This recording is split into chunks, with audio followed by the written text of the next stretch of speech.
सारी जो बातें होती है, चाहे पक्ष करे चाहे विपक्ष करे, दलितों को ध्यान में रख के ही करती है कि ये आगे ना आए, दलितों की राजनीति ना आगे आए, इसको कैसे हम अप्रोप्रिएट कर ले, मतलब हड़प ले, और कैसे इसको पीछे धकेल दे। यही राजनीति पूरा देश में चल रही है। कह रहे जोगेंद्र नाथ मंडल तो वो जिन्ना के साथ चले गए थे पाकिस्तान, और पाकिस्तान गए नहीं थे भाई, उनका गांव ही पाकिस्तान में था, जिसे जबरी पाकिस्तान को दे दिया गया, पूर्वी पाकिस्तान को, बांग्लादेश को। और अगर वो अपना गांव, घर, प्रभाव, अपने सारे लोगों को छोड़ के आते उस समय भी, तो क्या हिंदुस्तान एक्सेप्ट करता है? बाद में भी छोड़ के आए तो कहां एक्सेप्ट किया? जो पीठ में छुरा घोंपने वाली दलितों के साथ समस्या है कि भाई आज तुमको मैं तो राजा बना दूंगा, वो जो हाथी वाला सिस्टम है ना, कि हाथी को राजा बनाने के लिए ले जाता है, दलदल में फंसा देता है। तीन समस्या का जब तक बौद्धिक दार्शनिक रूप से इसका सोल्यूशन नहीं निकालते हैं तो दलित डायलेमा में रहेंगे। एक धर्म जो डिवीजन हुआ था, डिवीजन पे दलितों को ज्यादा लिखना, बोलना, सोचना है। ये डिवीजन हुआ दलित पॉलिटिक्स को डिवाइड करने के लिए, क्योंकि सबसे ज्यादा अगर दलित आंदोलन मजबूत था तो पंजाब और बंगाल में, और बाबा साहब बंगाल से ही जीते थे। तो दलित आंदोलन को ही डिवाइड करने के लिए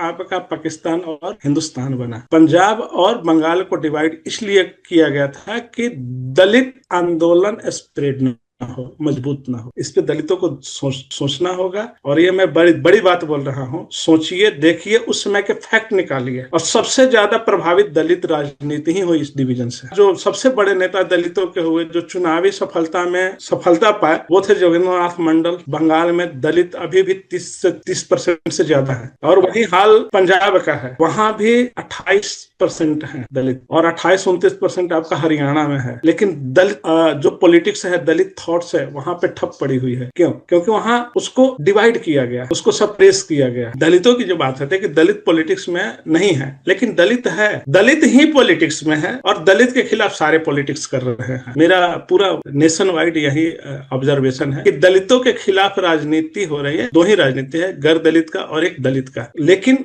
अभी क्या है कि दलित को ढक दिया गया है, वो होता है किलिंग बाय साइलेंस। मतलब इसको हमको चर्चा ही नहीं करना है, इग्नोर करके खत्म कर प्रभुत्व चाले इग्नोर करके चलना है। लेकिन दलित महादलित बन करके आपस में ही लड़ रहे थे, और पासवान तो खुद एलिनिएट हो गए। अब पासवानों को जो राजनीति में उभार आया, जो अभी दलित राजनीति में थोड़ा बहुत सुगबुगाहट है बिहार में, तो वो चिराग पासवान में, वो कंसोलिडेटेड। हमको चिराग पासवान थोड़ा सा पॉजिटिव इसलिए लगते हैं, मतलब मान लो कि आप 80% 90% हमको निगेटिव लगते हैं, लेकिन 10% पॉजिटिव इसलिए लगते हैं।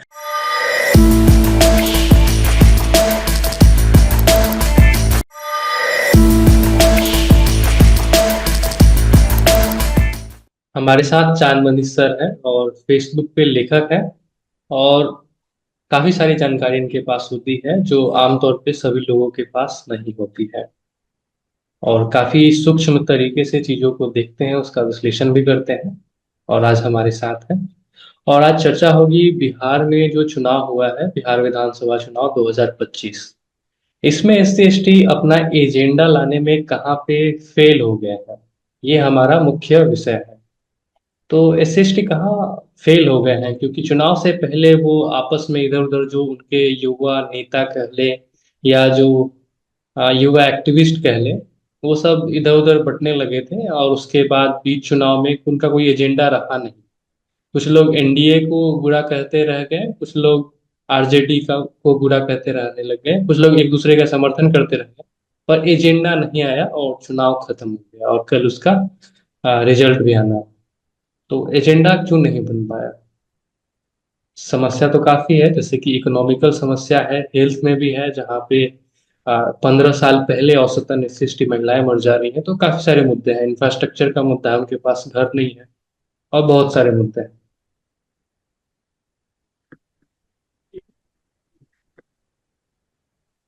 दलित शब्द जो है, ताकि जब बात कर रहे हैं आप, तो दलित शब्द प्रचलन में BSP के उभार के बाद BSP को बनाया था मनोहर कांत। ये मीडिया वगैरह में परिजन से जाना जाते थे, अनुसूचित जाति भी बहुत कम लोग बोलते थे। और 1989 में ये अनुसूचित जाति अत्याचार निवारण कानून बना, SC ST। हम्म। तो उसके पहले दलित राजनीति में थे, क्योंकि जो हम लोग हुआ दलित ने पुनः पैक्ट किया, उसके अनुसार हमें जो रिजर्वेशन मिला, तो रिजर्वेशन लोकसभा में भी और प्रांतीय सभाओं में भी हमारा रिजर्वेशन था, तो हमें तो कोई नहीं करता था। दलित एजेंडा था पहले। और बिहार की राजनीति रही तो बिहार बंगाल से कट करके बना है, ये सब कोई जानता है।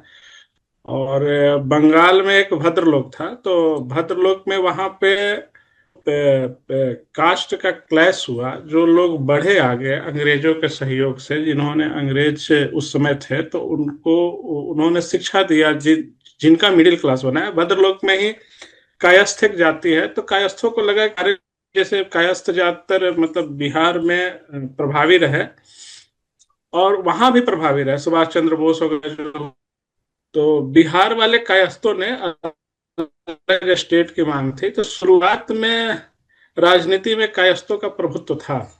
इसको हम इस तरह देखें, हमारा जो पहला प्रधानमंत्री हुआ वो बिहार से हुआ और कायस्थ है। चीफ मिनिस्टर भी हुए। उसके बाद धीरे धीरे कांग्रेस जब मजबूत होती गई, तो उसमें लोकतंत्र का कमी होते गया और एक डायनेस्टी के तरफ वो बढ़ने लगी। जवाहरलाल नेहरू का जो उसमें जो इमेज बना, तो वो एक डायनेस्टिकल स्वरूप में बढ़ने लगा। हाँ, तो उसके डायनेस्टिकल फॉर्म में जब चेंज होने लगे नेहरू जी, बहुत मतलब उनका एक प्रोफाइल बना, स्वतंत्रता सेनानी, फिर दमदार पीएम, उनका भी कोई था नहीं। तो उसके बाद कांग्रेस एकदम से उन पे निर्भर हो गई और बिहार में भी कास्ट क्लास हुआ। कायस्थ से फिर ओबीसी की तरफ गए लोग कि यहाँ पे समाजवाद का थोड़ा सा, कांग्रेसी समाजवाद का प्रभाव था। ओबीसी भी मुख्यमंत्री बने, लेकिन बाद के उसमें देखते हैं कि इसमें हमारे जो दलित मतलब थे, भोला पासवान शास्त्री जी, वो भी मुख्यमंत्री बने। एक कमीशन बनाया था उस समय, मतलब पिछड़ा वर्ग कमीशन, जो काका कालेलकर आयोग जो बना था, तो वो तो मतलब कि वो सफल नहीं हो पाया। लेकिन हर राज्य अपने से ओबीसी के लिए, पिछड़ा वर्ग के लिए कमीशन बनाया, जातियों को पहचान करने के लिए। तो इसमें भोला पासवान शास्त्री ने कमीशन गठित किया और उसके जो थे मुंगेरी लाल थे, मुंगेरी लाल भी दलित ही थे। उन्होंने जो रिकमेंडेशन किया, उसको बाद में जो परिस्थितियों में जो बने पिछड़ा वर्ग का मुख्यमंत्री, यहाँ तो पिछड़ा वर्ग का तो था प्रभाव, पिछड़ा वर्ग जो मुख्यमंत्री बने कर्पूरी ठाकुर, तो उसको इम्प्लीमेंट किया। उसके बाद पिछड़ा वर्ग भी राजनीति में आया। उससे पहले मतलब उसके पहले भी हम देखते हैं और उसके बाद भी देखते हैं, ये जो बिहार और बंगाल है, तो दलित नक्सलवाद की तरफ मुड़े थे। इतना जबर सामंतवाद था और एक सफलता भी मिली थी वहां पे कम्युनिस्ट पार्टी मार्क्सवादी के बंगाल में। तो उससे जो एक फैक्ट, वो एक जो फ्रैक्शन था, उससे जो था एक और शाखा निकली नक्सलवाद, वो बिहार को अपने चपेट में लिया और दलित और अति पिछड़े उसके तरफ गए। तो राजनीति में एजेंडा तो नहीं था। नक्सलवाद को ही देखते हैं तो नक्सलवाद के बिहार में जो भूमि रही है, भोजपुर शाहाबाद रेंज रहा है। भोजपुर में जो था, यहाँ पे एक मास्टर साहब थे, तो उन्होंने इसको शुरुआत की थी और वो भी चुनावी प्रक्रिया में शुरू हुआ था। वहां पे एक सहार अनुसूचित जाति के लिए रिजर्व था, वहां से उनका पारस राम नाम था पहले, जो बाद में रिकॉर्ड में मृत घोषित हो गया। और फिर उन्होंने जब ये अपने आप को फिर प्रकट किया, तो राम नरेश राम के नाम से जाने गए। तो वो चुनाव लड़ रहे थे और उस चुनाव मतलब चुनावी प्रक्रिया में देखिए, रिजर्व सीट है, एससी रिजर्व सीट है, तो उस पीएम के वो कैंडिडेट थे, तो उनको चुनाव में लड़ने उनके जो एजेंट थे, जगदीश महतो, वो मास्टर भी थे जैन स्कूलारा में, तो सहयोगी थे और उनके एजेंट थे। एक बूथ पे मारपीट होती है और सामंतों द्वारा मारपीट कर दी जाती है। तो ये लोग मतलब सोचते हैं कि रिजर्वेशन तो मिला, चुनाव तो लड़ सकते हैं, लेकिन इससे हम पार नहीं पाएंगे। तो वो नक्सलवाड़ी में, नक्सल उसका नाम इसलिए पड़ा कि नक्सलवाड़ी में वो आंदोलन हुआ कम्युनिज्म का, जो ये माओवाद का, जो एक वहां पे माओइस्ट जो हुआ था आंदोलन, चाइना उसी का देख देख में, मतलब देख कि यहाँ पे भी शुरू हुआ कि हम बंदूक के नली से ही क्रांति लाएंगे। तो जब यहाँ पे सप्रेस किया जाने लगा चुनाव लड़ने से, चाहे दलितों को, मतलब देखिए मेन इसमें फैक्टर है दलित, दलित चुनाव लड़ रहा है और उसके पक्ष में वोट डालने नहीं दिया जा रहा है, बूथ कैप्चरिंग हो जाता है, तो फिर दलित करे क्या?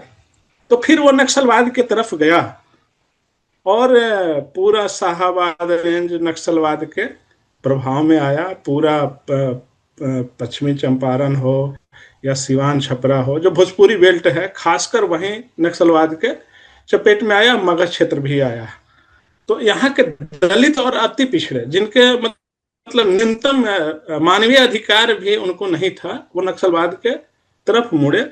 लेकिन इसी बीच में कर्पूरी ने जो आरक्षण दिया, एमबीसी को जो आरक्षण मिला, उसमें भी एक मतलब कि वो आने लगा कि हमको नौकरियों और शिक्षाओं में आरक्षण मिला। ये आरक्षण जो मिला है मंडल कमीशन से पहले मिला है बिहार में।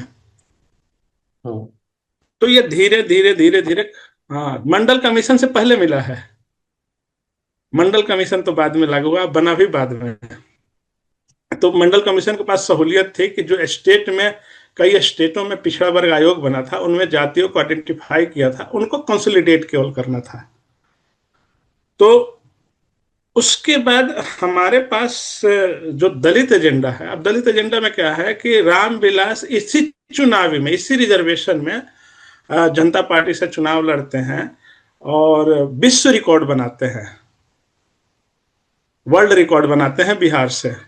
तो दलितों का दिमाग खुलता है उस समय, नाम होता है तो।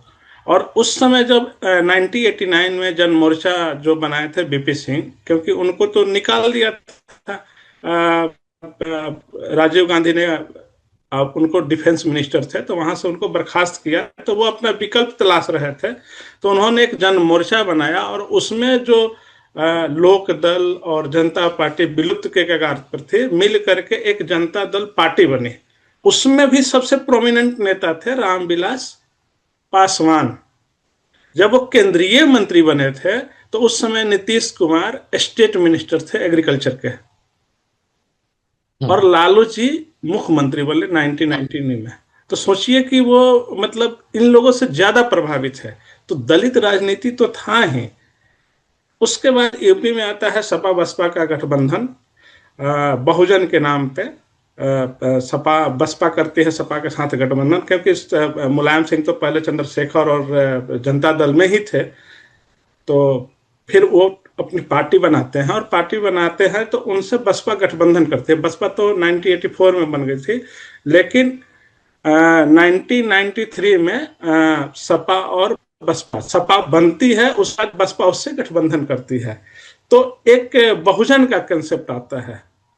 बहुजन का कंसेप्ट आता है तो यहाँ जो पिछड़ी जातियां, जिनको स्पेस नहीं मिला था, वो आकर्षित होती है इसके तरफ और धड़ाधड़ आती है, इसमें धड़ाधड़ आती है। और बीजेपी वो वेंटिलेटर पे चली जाती है, खास करके यूपी में 15-20 सीट, 35 सीट वेंटिलेटर पे चली जाती है। लेकिन उसी बीच में सपा और बसपा में विवाद होता है शासन प्रशासन को लेकर के, दलितों के हक को लेकर के, और बसपा अपनी सरकार बनाती है बीजेपी के माध्यम से। तो ओबीसी को लगा कि हम तो एलिनिएट हो गए। तो जब सत्ता में ओबीसी थे, जो प्रभावी ओबीसी, उन्होंने दलितों को एलिनिएट करना शुरू कर दिया। और इसमें सबसे मजेदार बात है बिहार में कि जब ये चुनाव होता है 2005 का, दो बार चुनाव हुआ 2005 में, एक फरवरी में और एक नवंबर में। फरवरी में जो चुनाव हुआ उसमें 29 सीट जीत करके ये रामविलास पासवान सत्ता के मास्टर की अपने पास रख लेते हैं। उस समय मास्टर की होता है, हमारे पास तो चाबी है सत्ता की। लेकिन गलती क्या की है रामविलास पासवान जी की, सबसे बलंडर थी क्या बात कि आपको मैं बताऊंगा कि उनके जो 29 विधायक जीते थे वो सब स्वर्ण थे, ज्यादातर स्वर्ण थे। और वो इनके पास इस उस समय समता पार्टी थी, जदयू थी, तो वो 55 सीट जीती थी। और लालू जी को बहुमत नहीं मिला था, तो हुई सरकार बनाने के बाद तो नीतीश कुमार कह रहे थे कि भाई आप मुख्यमंत्री बन जाओ, मैं आपको सपोर्ट करूंगा, बीजेपी और अपने दल का दोनों का मैं सपोर्ट आपको दिलवाऊंगा। लेकिन उन्होंने क्या गलती की, देखिए अब क्या था कि 2005 और 2000 करीब 15 साल हो गए थे, और लालू राबड़ी सरकार को यहाँ का वर्चस्वशाली वर्ग हटाना चाहता था। हालांकि उससे ज्यादा उनको नुकसान नहीं था, फिर भी वो चाहते थे कि एक जो हेजोमनी बन रही है पिछड़े वर्ग की, तो फिर बाद में हमारे लिए दिक्कत होगी। तो वो हटाना चाह रहे थे और एक ऐसा फेस देख रहे थे जिसको सपोर्ट करे, तो वो लालू जी को हटाते। उन्होंने रामविलास को एक फेस की तरह देखा, लेकिन रामविलास क्या किए उस समय, वो बहुजन कंसेप्ट के प्रभाव में थे और कांशी राम का विकल्प बनना चाहते थे। तो उन्होंने सोचा कि भाई मानवर कांशी राम जब वहां पे पूर्ण बहुमत की सरकार बना सकते हैं, तो उन्होंने एक नया सिगुफा छोड़ा कि भाई हमको मुस्लिम मुख्यमंत्री बनाओ किसी को, मैं तो यहाँ पे बनूंगा नहीं कुछ। और तो मुस्लिम मुख्यमंत्री बनाने का उनका जो आया, जिद आया, उसमें तो सरकार किसी की बनी नहीं। फिर अक्टूबर में चुनाव हुआ 6 महीने के बाद, तो उसमें रामविलास जीत हो गए, क्योंकि जो रामविलास के पार्टी से जीते थे वो सारे चले गए जदयू में। नीतीश कुमार को उन्होंने अपना विकल्प बनाया कि भाई रामविलास तो इन पे भरोसा नहीं किया जा सकता है, इनको मौका हमने दिया, और इन्होंने ये दूसरा ही राग अलापने लगे। तो उस समय उनका बड़ा बलंडर था कि जो मुसलमान उनको वोट भी नहीं दिया था, उनके लिए वो लड़ रहे थे। अगर नहीं लड़ते तो उनकी प्रोफाइल बनती, वो मुख्यमंत्री होते, नीतीश कुमार कभी सत्ता में नहीं आते। तो नीतीश कुमार ने उस समय सोचा कि अब तो इतना विरोध है लालू यादव और एमवाई, जो उनका एक बना दिया गया था इमेज की, एक एमवाई समीकरण है, उसके अलावा इनको कोई वोट नहीं देता है। हालांकि ऐसी बात नहीं थी, धीरे धीरे सब लोग निकलते गए इनके व्यवहार से। उस समय सारे लोग इनको वोट देते थे। तो नीतीश कुमार ने रामविलास पासवान को अपना प्रतिद्वंदी माना कि जो वर्चस्वशाली वर्ग है, अगर हमसे काम नहीं हो पाएगा तो ये तुरंत रामविलास को पकड़ लेंगे। तो उन्होंने रामविलास के साथ साथ उनकी पॉलिटिक्स को भी डैमेज करना शुरू किया,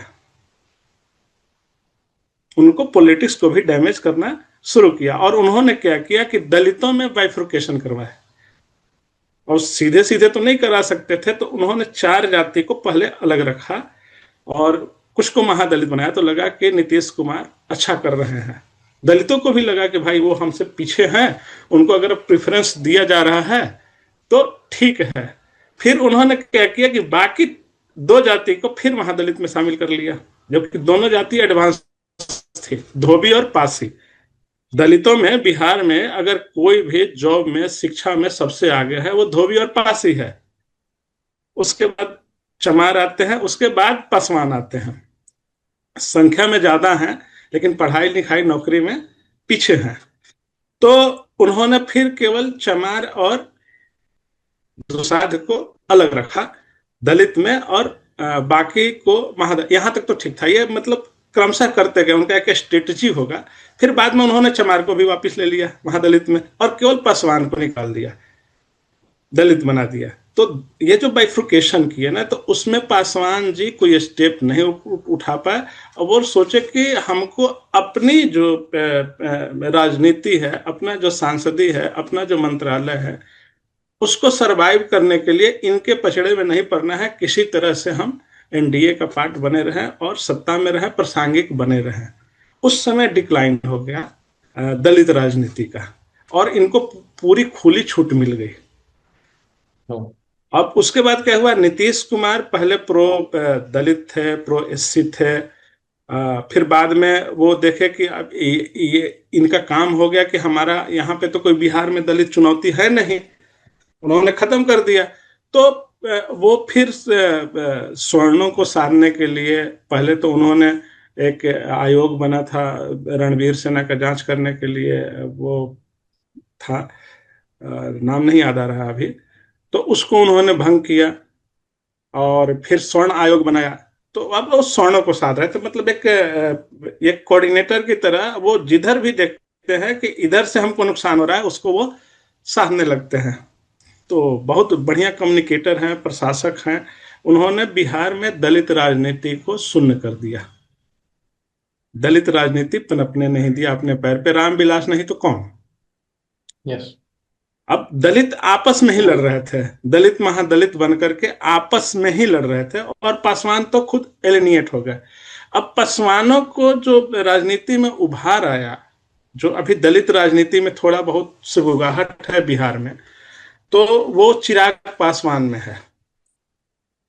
वो कंसोलिडेटेड, हमको चिराग पासवान थोड़ा सा पॉजिटिव इसलिए लगते हैं, मतलब मान लो कि आप 80% 90% हमको निगेटिव लगते हैं, लेकिन 10% पॉजिटिव इसलिए लगते हैं कि एक कास्ट को, एक कास्ट प्राइड को और एक कास्ट राजनीति को और सॉलिडिफाई कर रहे हैं। मतलब उसमें विलय नहीं कर, लेकिन वो उसके लिए अलग से अपना वो बना रहे हैं। तो इससे क्या होगा कि हमारी जो महत्वाकांक्षा बढ़ेगी, दलित की जो महत्वाकांक्षा सत्ता में रहने की, सत्ता के साथ रहते हैं जैसे वर्चस्वशाली लोगों के साथ साठगांठ करने की, और एक जो वो आता है ना कि आप कैसे बात करते हो, कैसे सत्ता में रहते हो, एक जो आता है वो सीख रहे हैं। और जैसे बीएसपी को एलिनिएट किया गया यूपी में कि पूरा गैर दलित जाति है उसको एलिनिएट करना, इस साथ बैठना नहीं है, सोना नहीं है, बातचीत भी नहीं करना है, उसके बारे में बोलना भी नहीं है। तो चिराग पासवान ने यह किया कि कम से कम पासवान जाति को 6% पासवान जाति को उसने प्रासंगिक बनाए रखा। अब दलित एजेंडे की बात है तो दलित एजेंडा तो सामने है, लेकिन दलित एजेंडा इतना प्रभावी नहीं है कि उस पर पार्टियां सोचने पे मजबूर हो जाए।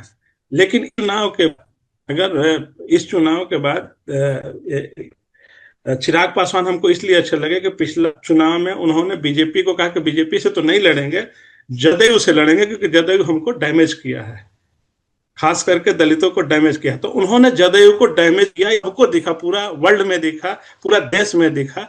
अब की बार जदयू अगर परफॉर्मेंस अच्छा करती है तो दलितों के लिए पूरे समाज में यह संदेश, दलित अब जो है विटिंग करने लगे, चालाकी करने लगे, और उनको सत्ता नहीं देंगे तो हमको हरा देंगे। ये पॉजिटिव बात है। तो दलित एजेंडा तो है ही। दलित कैसे नहीं है? अगर चिराग पासवान 15-20 सीट जीतने में कामयाब हो जाते हैं, 12-13 तो निश्चित है कि जीतेंगे, तो दलित एजेंडा रहेगा। लेकिन इससे उनका जो है वो एकदम से वो ट्रेडिशनल ट्रेडिशनल टाइप का राजनीति नहीं करते हैं, क्योंकि अंबेडकर की बात करते थे या कुछ भी बात करते थे तो वो सब सामने देखे कि ये सब करने से दलित एलिनिएट किया गया, एक प्रोसेस चला के एलिनिएट किया गया, तो वो एलिनिएट नहीं होकर के उस समाज में ही रह करके दलितों की बात करते हुए नजर आते हैं। और बैकवर्ड क्लास चाहता है कि वो दलित फेस न बने, क्योंकि हमको चुनौती न मिले तो उनके भाषण या उनके काम या उनके कुछ पे नहीं बोल के उनके जाति पे ज्यादा बोला जाता है, उनको बंकर कराया जाता है, पता नहीं क्या क्या लोग बोलते रहते हैं, क्योंकि उनको खतरा तो चिराग पासवान से ही लगता है। तो दलित एजेंडा तो बिहार में है। इस मामले में जैसे दलित एजेंडा कमजोर है, जैसे कि ये तो हो गया पॉलिटिकल। लेकिन अन्य मामलों में देखें, जैसे इकोनॉमिक बैकवर्डनेस है, एजुकेशन के मामले में बैकवर्डनेस है, एम्प्लॉयमेंट के मामले में काफी जो लो अर्निंग वाले प्रोफेशन है उसमें जुड़े हुए हैं, लैंड इश्यूज है। तो हाँ, इसमें कुछ मिला है कुछ नहीं। लैंड लैंड हाँ, लैंड इशू का जहां तक बात है, नौकरियों में जहां बात है तो रिजर्वेशन तो कायम है, उसका आपको उतनी ही नौकरियां मिलनी है जितना निकलती है। रिजर्वेशन है वो तो नीतीश कुमार देते हैं, चाहे कोई सरकार देगी, उससे ज्यादा तो आपको मिलेगी नहीं। अब रहे उसके अलावा जो आपको इकोनॉमिकल एम्पावरमेंट की बात है, तो उसके अलावा न गवर्नमेंट का, क्योंकि अभी जो 99 यहाँ पे ओपन मार्केट आया है और जो प्राइवेटीकरण हुआ है, तो उसमें सरकार पिछले एपिसोड में ही बताया था कि सरकार और सरकारी संस्थाएं और आम समाज भी अब गरीब और दुखी की इसको अपलिफ्टमेंट देना है, इकोनॉमिकल एम्पावरमेंट करना है, ऐसा कुछ नहीं सोचता है। अपॉर्चुनिटी बढ़ी है, पहले से ज्यादा इकोनॉमिकल अपॉर्चुनिटी बढ़ी है, और उसको लोग ग्रैब कर रहे हैं, उसको लोग ग्रैब कर रहे हैं। सबसे ज्यादा हमारे यहाँ खतरनाक क्या है कि हमारा मिडिल क्लास जो है, उसका थिंकिंग कुछ भी नहीं है।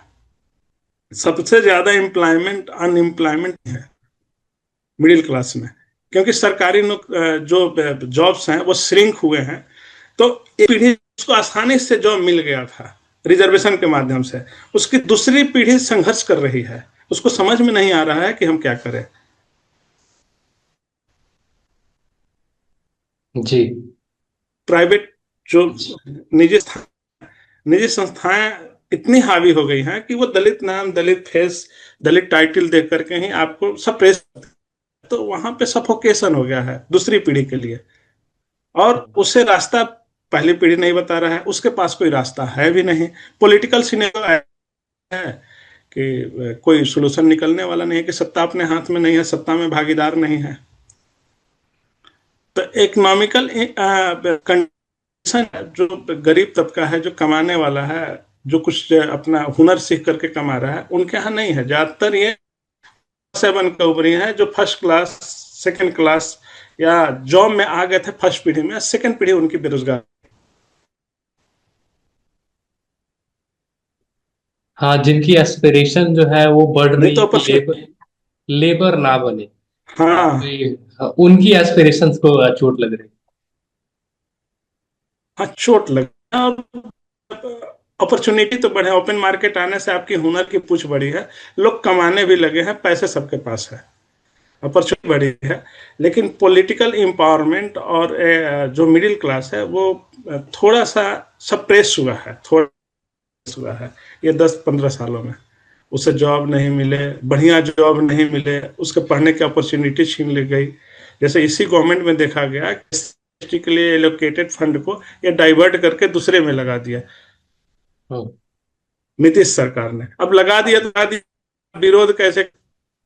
कोई पॉलिटिकल पार्टी तो सामने है नहीं ना, राजद क्या विरोध करेगी, क्योंकि वो तो दलितों के लिए हितैषी नहीं है, तो अपना सत्ता में आओ। हम्म। अपन जो एक्शनिज्म है वो ओबीसी में सबसे ज्यादा है, तो उसको तो अपने होड़ लगी है कि ये आगे ना आ जाए। इनको हम्म। तो पहले से प्रेफरेंस मिला है, पहले से आरक्षण मिला है, तो 70 सालों से ले रहे हैं, 75 सालों से ले रहे हैं। इनको अगर हम ज्यादा दे देंगे तो ये हम पे हावी हो जाएंगे। तो आपको पहले से जो है वो तो सप्रेस करके आपको छोड़ा ही है आपके साथ। अब जब एक एज में आ गए, 5 साल मायावती ने शासन चला लिया, तो अब आप दलित पीड़ित नहीं रह गए उनके, अब आप कंपटीटर हो गए, प्रतियोगी हो गए। तो उसमें आपको क्षमता बढ़ानी पड़ेगी, मांगनी नहीं पड़ेगी आपको। जब मांगने वाली बात करेंगे तो अभी देने वाला कोई नहीं है।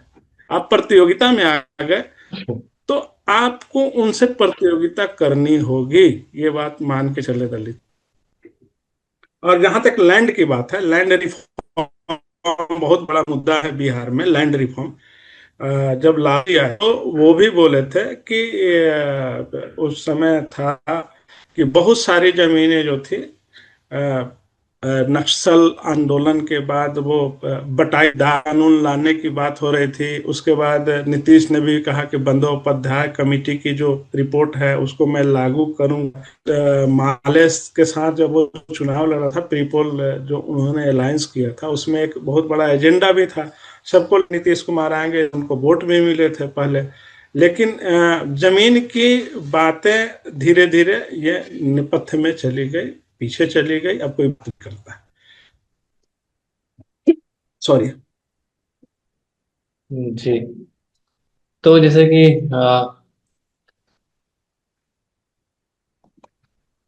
हम्म तो जैसे पॉलिटिकल जो हम्म एम्पावरमेंट की जरूरत है, क्योंकि अब कोई देने वाले नहीं है, हर राइट्स खुद से लेने होंगे। तो जैसे SC ST पार्टीज लगभग तीन चार टुकड़ों में बटी हुई है बिहार में, तो कैसे पॉलिटिकल एम्पावरमेंट हम्म। संभव? इन चार टुकड़ों में नहीं, दो ही हैं। और ये आपका इंडिया, दो दो ही गठबंधन है, दो भी विचारधारा है। अब इसको ऐसे देख लीजिए, एक वर्चस्वशाली वर्ग है। वर्चस्वशाली वर्ग ने एक हमको एक ट्रेन में आदमी मिला था, नया 2014 में जब चुनाव से पूर्व था। उसने बोला कि सब तो हम लोगों उनके पास क्या है, उनके मतलब हमारे यहाँ जो नान जाति कहा जाता है बिहार में, नान में सब आ जाते हैं, अहिर कुर्मी से नीचे सब। अहिर भी कुर्मी भी नान जाति में आते हैं, बड़ जाति में नहीं आते हैं। तो बड़ा जाति में नहीं आते हैं, तो उसमें क्या हुआ कि उसने कहा कि उनके पास क्या है, सब हमारे, मतलब जमीन भी हमारे पास है, बाजार भी हमारा है, सारी पूंजी हमारे पास है। तो वो जाएंगे तो जाएंगे, कैसे आएंगे ना। जब उनसे कोई उसमें आपको उसमें शेयर नहीं मिलेगा, उसमें आपको, आप आज आप ही देख लीजिए।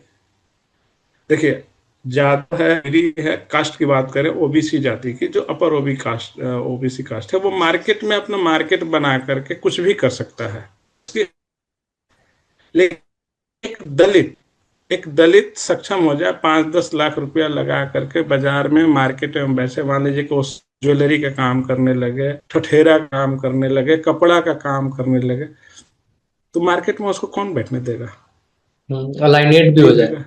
पैसा आपके पास, लेकिन मार्केट में आपको जगह नहीं है, अपॉर्चुनिटी नहीं है। हम्म। ये असल जो चीज है, ये आपको ये इसका दो मतलब फैक्टर है। एक तो है कि धर्म, जो सनातन बोलते हैं, वो तो धर्म है नहीं। सनातन एक परंपरा चली आ है, मतलब एक व्यवस्था में ही आपको सबसे ज्यादा वो एलिनिएट कर दिया कि गांव से बाहर रहो, अछूत हो। वो वो और थोड़ी सी संघनित हुई है, मतलब वो कंडेंस हुई है पॉलिटिक्स में। पॉलिटिक्स में भी आपको एलिनिएट करके चला जा रहा है। तो इसको ब्रेकआउट करने के लिए बताया था ना कि हमारे पास तीन समस्या है। एक तो पहला है कि पूना पैक्ट समस्या है, दूसरा समस्या है धर्म परिवर्तन, और तीसरा, धर्म परिवर्तन कर लेते हैं तो आप उस सनातनी परंपरा व्यवस्था से आप लड़ नहीं पाते हैं, पलायन कर जाते हैं। अब उसमें स्कोप ही नहीं बचता है। आप धर्म परिवर्तन जिस दिन कर लिया, वो बोलेगा कि आप तो बौद्ध धर्म में चले गए, आप तो अच्छे हो गए, फिर मेरे बारे में क्यों बोलते हो? आपको हम्म। जाओ ना छोड़ के। और आप जाते भी कितने हैं? 1%, आधा %, 0.5%। और आप उधर जाके भी आप व्यवस्था नहीं, वही बताया था ना कि उसमें दिक्कत है। वहां व्यवस्था भी नहीं, व्यवस्था चेंज करने की वहां पे कोई थॉट ही नहीं है, तो वहां भी नहीं कर पाता। तीसरा समस्या है कि आपके साथ कोई भी धोखा कर लेता है। जैसे हमारे वो जोगेंद्र नाथ मंडल के साथ हुआ। उनकी मजबूरी थी, लोग कहते हैं कि वो पाकिस्तान चले गए, पाकिस्तान एक्चुअली में गए नहीं थे। पाकिस्तान में एक्चुअली में गए नहीं थे। पाकिस्तान में जो बना पाकिस्तान, पूर्वी पाकिस्तान, वहां उनका अपना पैतृक गांव था। उसको छोड़ के आए नहीं हिंदुस्तान। हिंदुस्तान भी आते तो उनको क्या मिलता, क्या मिला? हम्म। वह यहां से पाकिस्तान नहीं गए थे। जैसे नरेटिव तैयार करते हैं जो विरोधी है, कह रहे जोगेंद्र नाथ मंडल तो वो जिन्ना के साथ चले गए थे पाकिस्तान। और पाकिस्तान गए नहीं थे भाई, उनका गांव ही पाकिस्तान में था, जिसे जबरी पाकिस्तान को दे दिया गया, पूर्वी पाकिस्तान को, बांग्लादेश को। और अगर वो अपना गांव, घर, प्रभाव, अपने सारे लोगों को छोड़ के आते उस समय भी, तो क्या हिंदुस्तान एक्सेप्ट करता? बाद में भी छोड़ के आए तो कहाँ एक्सेप्ट किया?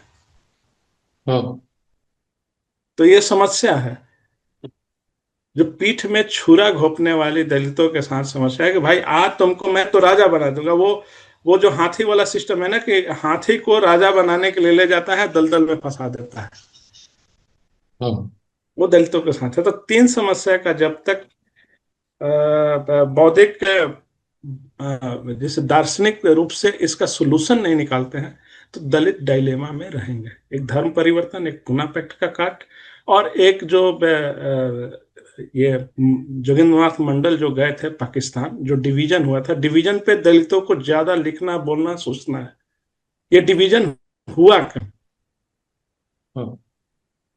क्योंकि सर हमारे दलित भी पास। डिवाइड हुए थे। और हाँ। दलितों को डिवाइड डिवाइड करने के लिए, दलित पॉलिटिक्स को डिवाइड करने के लिए क्योंकि सबसे ज्यादा अगर दलित आंदोलन मजबूत था तो पंजाब और बंगाल में। और बाबा साहब बंगाल से ही जीते थे। तो दलित आंदोलन को ही डिवाइड करने के लिए आपका पाकिस्तान और हिंदुस्तान बना। पंजाब और बंगाल को डिवाइड इसलिए किया गया था कि दलित आंदोलन स्प्रेड ना हो, मजबूत ना हो। इस पे दलितों को सोचना होगा। और ये मैं बड़ी बड़ी बात बोल रहा हूं, सोचिए, देखिए, उस समय के फैक्ट निकालिए। और सबसे ज्यादा प्रभावित दलित राजनीति ही हुई इस डिवीजन से।